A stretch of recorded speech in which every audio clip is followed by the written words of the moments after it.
মালদা জেলার কালিয়াচক থানার অন্তর্গত সুজাপুর এলাকায় আজ সকালে এক মর্মান্তিক সড়ক দুর্ঘটনায় প্রাণ হারালেন এক টোটো চালক। মৃত ব্যক্তির নাম সন্তু চৌধুরী। তার বাড়ি সুজাপুরের মধুঘাট এলাকায়। স্থানীয় সূত্রে জানা গিয়েছে, বুধবার সকাল 7টা নাগাদ মধুঘাট থেকে ডাঙ্গায় একটি গোডাউনে কর্মরত মহিলাদের টোটো করে পৌঁছে দিয়ে ফেরার পথে দুর্ঘটনার কবলে পড়ে সন্তু। প্রত্যক্ষদর্শীদের দাবি, ডাঙ্গা থেকে মধুঘাট ফেরার সময় পেছন থেকে দ্রুতগতিতে আসা একটি লরি আচমকা ধাক্কা মারলে ঘটনাস্থলে মৃত্যু হয় তার। স্থানীয়দের অভিযোগ, বেপরোয়া ও অসতর্কভাবে গাড়ি চালানোর ফলে এই দুর্ঘটনা ঘটেছে। তারা দ্রুতদর্শী লরি চালকের বিরুদ্ধে কঠোর শাস্তির দাবি জানিয়েছেন। খবর পেয়ে তৎক্ষণাৎ ঘটনাস্থলে পৌঁছায় কালিয়াচক থানার পুলিশ। দেহটি উদ্ধার করে ময়নাতদন্তের জন্য পাঠানো হয়েছে মালদা মেডিকেল কলেজ ও হাসপাতালে। ঘটনার তদন্ত শুরু করেছে পুলিশ।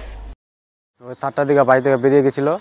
বেরার পর আমি 5 মিনিট পর ফোন পেলাম যে ভাই অ্যাক্সিডেন্ট হয়ে গেছে।